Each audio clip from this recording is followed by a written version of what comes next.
On doit pouvoir répondre à une demande pour un téléfilm d'un petit garçon, un petit gros, qu'un petit beurre, aussi bien qu'une super jolie fille pour faire une couverture de n'importe quelle revue. La première fois? Oui. Ok, Marie, on va faire le texte, ok? Pour ça, on va être facile. Alors, madame, pourquoi une telle punition? Alors, madame, pourquoi une telle punition? Non, c'est Anne-Charlotte qui dit ça. Ah, oui. Là, c'est pas grave. Ben, je lui avais dit de ranger sa chambre. Et tes devoirs? Tu as fini tes devoirs? Et tes devoirs? Tu as rangé tes devoirs? Tu as fait tes devoirs? Ben, je lui avais dit. Tu dis ça à moi. Oui, d'accord. On recommence? Oui. Mets tes mains pas sur la chaise comme ça. Comme ça, tu peux bouger le nounours un petit peu. Tu peux même le regarder un petit peu comme ça ou comme ça. Ok? Et tes devoirs? Tu as fait tes devoirs? Maman nous avait fait des frites avec végétarine. Ben, t'en auras pas. Et ça sert à rien de pleurer. Ok, tu regardes moi. Tu baisses un petit peu le nounours. Tu me fais un joli sourire pour la fin. Ok. Ok, bien. C'est plutôt moi qui l'ai poussé.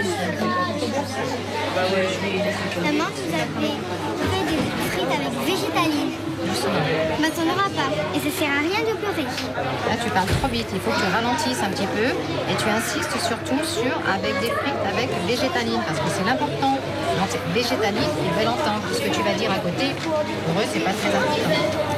Maman a privé sa petite fille de frites. Alors, madame, pourquoi une telle punition? Ben, je lui avais dit de ranger sa chambre. Ok, vas-y. Bonjour. Une maman a trouvé un moyen infaillible de détourner ses enfants de la télévision. Une maman a trouvé un moyen infaillible pour détourner ses enfants de la télé. Alors, madame, quel est votre secret? C'est quoi votre secret, madame? Merci beaucoup. Le profil type des parents a changé ces dernières années. Avant, c'était effectivement réservé à une certaine couche socio-professionnelle. Et disons que maintenant, ça s'est beaucoup démocratisé parce que les médias parlent beaucoup de nous, parce que la pub utilise de plus en plus des enfants.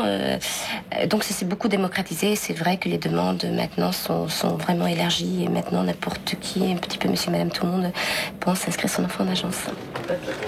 Alors, attendez. Tiffany Casgrain, c'est ça? C'était pour quel casting? Voilà. Ah oui, d'accord. Donc en fait, elle ira pas. Ouais, bah, puis elle est contente. Chaque fois qu'on fait des photos ou qu'elle fait des... Elle sourit, elle chante tout le monde. C'est pour ça qu'elle pue beaucoup. Je veux dire, elle est mignonne, mais en plus, elle est toujours calme. Elle pleure jamais sur les Ah non, ça... Combien vous avez d'enfants inscrits dans l'agence? Aux alentours de 800, on tourne généralement aux alentours de 800 enfants. On est obligé d'avoir beaucoup d'enfants dans la mesure où nous avons une double activité. Donc on doit pouvoir répondre à une demande pour un téléfilm d'un petit garçon, un petit gros, qu'un petit beurre, aussi bien qu'une super jolie fille pour faire une couverture de n'importe quelle revue. Oh là, Laura, petit ton. Alors tu t'appelles comment? Laura. Laura.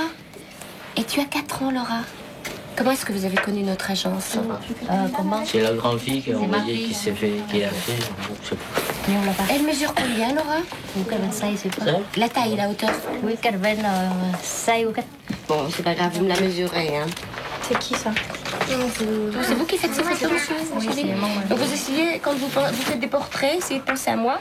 Vous m'envoyez régulièrement, donc 1 ou 2 portraits. Hein. Alors pour les enfants de couleur ou les petits enfants typés, la demande change. On n'en avait presque pas, on en a un petit peu plus maintenant.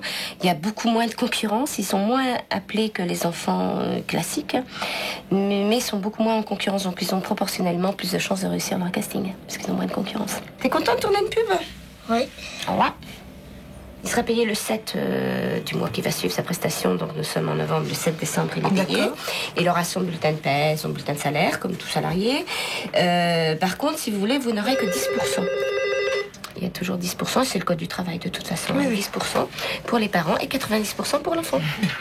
Voilà. Bien. Bah, écoutez, c'est très bien tout ça. Voilà. La motivation, je pense, principale d'inscription d'un enfant dans une agence, c'est avant tout c'est une espèce d'autosatisfaction. Son enfant est mignon, on aimerait bien le voir à la télévision, c'est une autosatisfaction. Mais l'argent vient vraiment très... C'est pas une motivation du tout pour les parents. Il faut 1 ou 2 portraits, ça me suffit. En couleur de préférence? Oui, en couleur, puisqu'on a une imagerie maintenant, donc en couleur. D'accord. Et puis dès que les dents sont OK, dès que c'est repoussé, vous m'appelez, on recommence les castings. Alors, monsieur D'accord. Il en vite, hein. Mais il en fait un cet après-midi malgré tout. Hein. Qu'est-ce qu'il fait? Il fait... Qu'est-ce que tu fais pour Téléimage? Ah oui, ça c'est cinéma, télévision, c'est pas grave, voilà. on s'en fiche. Je veux dire, les dents, c'est moins important. En fait, ce qui c'est pour la pub. Voilà. T'as des frères et sœurs? Oui, un petit frère, une petite sœur. Quel âge a ton petit frère? 9 ans. Le premier casting que j'ai passé avec Ludwig, il est venu sur un casting de l'Instit, réalisé par Gérard Marx, et c'était le dernier jour. Le dernier jour, donc, je propose aux réalisateurs les enfants que j'ai présélectionnés. Finalement, il s'est très bien débrouillé. Il nous a fait à sa façon le texte. Je suis petit peut-être, mais j'ai oublié d'être con. Et il a dit, bon, on le garde, mais à condition qu'il accepte de tailler ses cheveux. Imagine que je te choisisse avec la condition de te faire couper les cheveux. Tu réfléchis? Ouais. Ou j'accepterai. Ouais.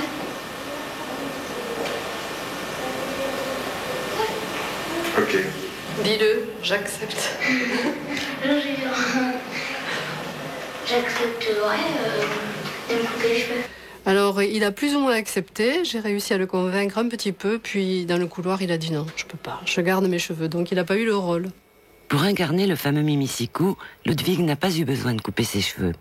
D'avoir trouvé Ludwig brillant pour l'Indienne à la ville, oui, c'est une satisfaction parce que, bon, au départ, je pensais pas que ça allait marcher aussi bien. Mais... bon, la décision finale appartient quand même au réalisateur, donc j'ai une petite part de responsabilité. Mais c'est vrai que j'ai pensé tout de suite à lui, à la lecture du scénario. Le truc dans le casting aussi, c'est que plus on se fait voir, plus on se fait connaître. Donc même s'ils nous prennent pas cette fois-ci, s'ils nous voient, c'est un peu l'important. Donc il faut toujours se faire voir, même si on n'est pas le rôle qui convient peut-être pour un autre rôle. Donc c'est pour ça que faut toujours aller au casting.